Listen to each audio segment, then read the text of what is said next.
Brooks. Flips this in, McKennie comes centrally, falls to Batshu, scores! The United States has found its goal! Jordan Sabachu, just his fourth cap, his first international goal, and it could send the United States to the final. Kay up over the top, Buchanan will latch onto this, flag stays down for now. Buchanan still going and scoring! Tajon Buchanan equalizes for Canada. Right over the top, it's Solomon Asante. Trying to cut back in field. Egbo at the top, rolls it along, and there it is for Phoenix. It's Aiden Quinn scoring his second goal in as many games. Slow run up. Kawasumi, and French saves it. With one more kick of the ball, Portland could be champions. And now it's Morgan Weaver. Her second season out of Washington State to win the Challenge Cup for Portland. The Thorns have risen to the challenge. Challenge Cup champions in 2021. Yuri Shradi, headed by Basong. Yuri Shradi gets the end line, squares this ball towards the penalty spot, and New York City finds its goal. It's Keaton Parks to break the deadlock. And miscommunication between Sosa and Dom will spring an attack here for Philadelphia. Shabilko's alone in the middle. Kasper Shabilko makes it 2-0. On the counterattack against the run of play, and the Union 2 away goals at Mercedes-Benz Stadium. Now quickly back the other way. Eric Hurtado into the middle. Good first touch. Mihailovic scores. Georgi Mihailovic on his Montreal debut finds himself on the score sheet, and Montreal running away from their Canadian counterparts 4-1. How do you best describe Oakland, California? Well, look no further than its soccer club. Oakland Roots prides itself on uniting a city where culture, human rights movements, and the arts mosaically assemble. It's a club built for the town, and tonight they finally return home to Laney College, where their roots run deep. But it won't come without a challenge. Phoenix Rising arrives in Oaktown in some of its best form of the season. The goals, as they normally do, have been flowing for the top attack in the league. But where this team wants to rise to is no secret. Led by the MVP, the ambitions are clear. Could this be another step in that direction? It's the town versus the valley, and it's next. And with that, we welcome you in. Glad to be with you tonight with Devin Kerr. I'm Josh Eastern. And just like we said, Oakland Roots back at home. This is a big night to be at Laney College. Well, that's what it means to get a win on the road for Phoenix Rising tonight. 1-0 victors over Oakland Roots. And it may not have been the prettiest performance overall from Phoenix. Usually they're known for the goals, the shots, all their attack. They got the one goal, and then they defended.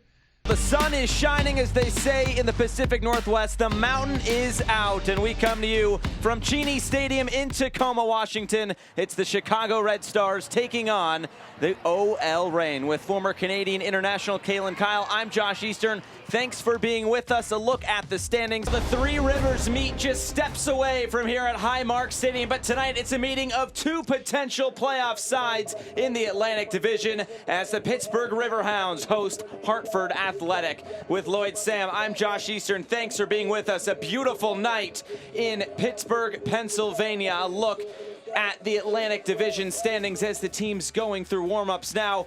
Pittsburgh sitting in that second spot, and Hartford right below them with 3 games in hand, and that is why this game is so crucial for the home side tonight to capture 3 points on their home field. A look at a few players to watch. We'll start with Pittsburgh tonight.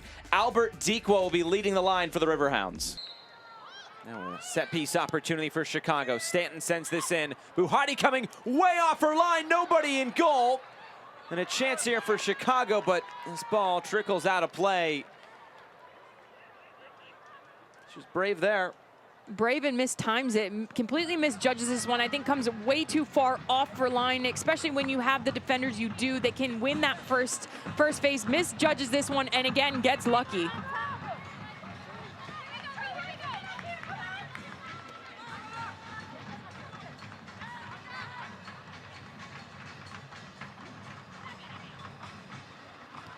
Rapinoe a little bit behind Le Sommer.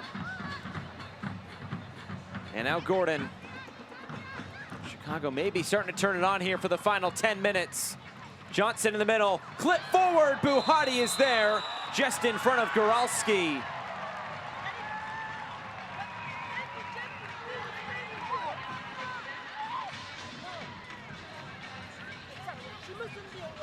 Chicago asking now a few more questions of this Reign midfield and back line.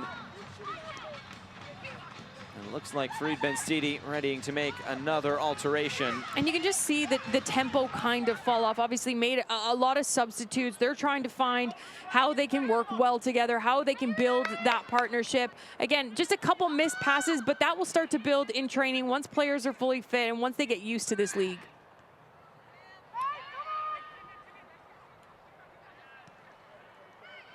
To the left side, Milazzo. And the offside flag coming up.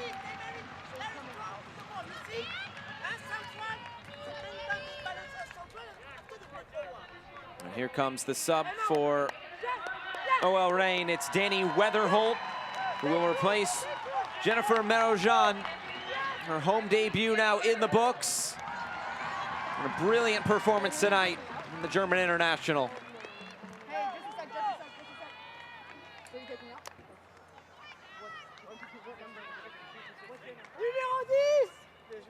And another sub for Chicago as well. This will be the final sub of the night.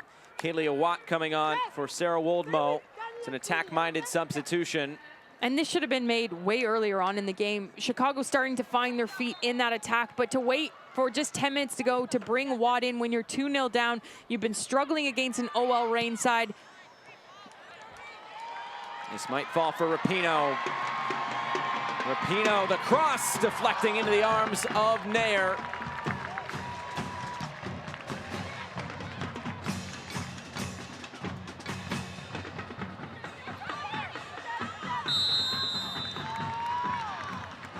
Do you feel like Rory Dames has seen this past 5 minutes and say, all right, we've had a few chances, let's add a finisher up top? Yeah, but they needed to do this 10 minutes ago, if not 20 minutes ago. It's far too late. I'm shocked that Watt didn't come on around the 60th minute mark, if not even started this game, especially when you're going against an OL Reign side where they're adding all this star power to it. There's Buhati off her line again.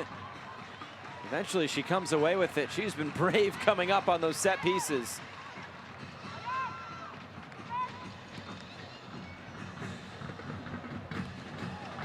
Sommer gets taken out by Stanton. Chicago regained possession.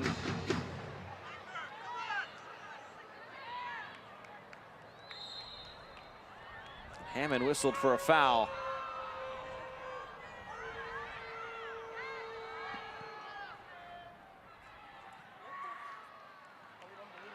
Now played in behind. Gilles Sommer trying to chip the keeper.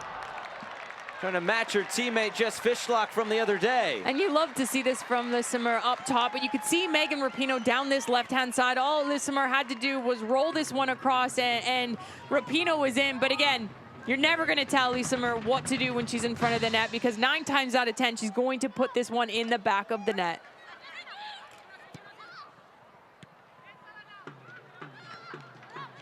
Just trying to impress the home crowd on the debut.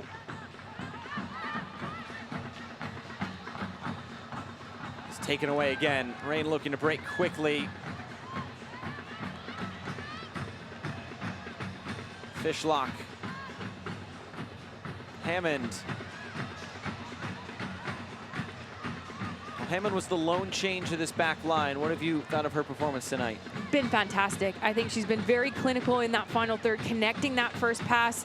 Hasn't struggled at all defensively, hasn't looked offbeat, and she's partnered really well with Hyatt and Cook in this back line. She gets high and wide, which allows the center backs this time and space on the ball. And then when she has the ball, the calmness and the presence that she's bringing, whether she's rolling inside and connecting with the midfield or finding the front three. Come Reign into the attack again. Huerta cutting infield. Rapinoe calling for it, is all alone. The cross was blocked down. This is all Huerta, shot blocked. Rapinoe stabs it and keeps it. Megan Rapinoe. Twirling. Now Les Sommer going down, lost her footing. Here's Rapinoe again, saved by Nair. Boy, this front line is so much fun for OL Reign. It really is so much fun to watch. I mean, player of the match, didn't score a goal, but the work she is doing on and off the ball, Huerta, she is really making everything tick. Between her and Jess Fishlock, it's a toss-up, but both have been fantastic in this game. Doing a good job to keep possession in the middle. Rapinoe. Run through for Nair. 5 minutes to go. Can Chicago find a goal? Remember, last time these two teams played, it was a 3-2 match right here in Tacoma in the Challenge Cup. Tonight, it has been all rain. Here comes the set piece. Mihailovic whips this in. Headed away by Castellanos, out for a throw-in.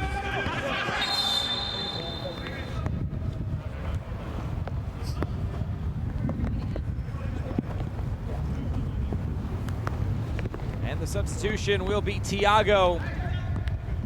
The young Brazilian will replace Sebastian Ibeaga. Already 2 goals for Thiago in both of his appearances. We talked about how strong the bench has been for New York City. 5 goals have been scored by subs this season. That's tied with San Jose for the most goals by bench players this year. And all 5 of those goals have happened in the last 4 games. Thiago comes on looking for a winner for the 2nd straight game.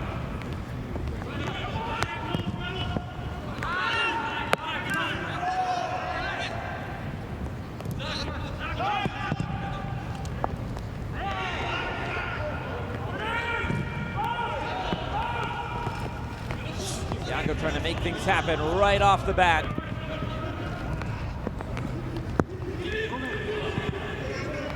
His misplaced pass, though, will turn into an attack for Montreal. Here's Mihailovic. Dissecting the back line. Kyoto around the goalkeeper. Kyoto, yes! Kyoto scores! Montreal leads!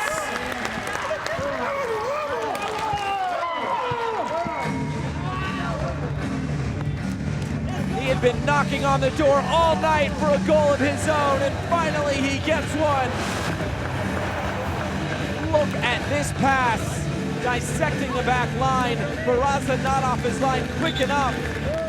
Chanel went sliding by. Kyoto the quick touches, and then the finish.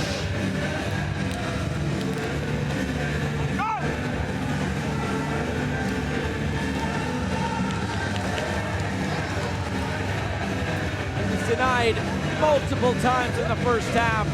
Hasn't had too many chances in this second 45 minutes, but now Montreal has an advantage at 2-1.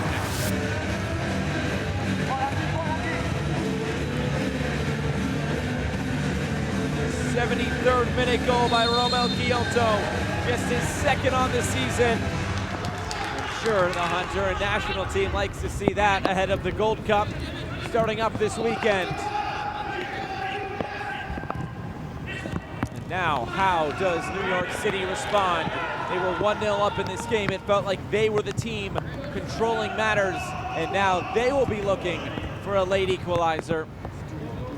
A win for Montreal would mean they would jump New York City in the standings.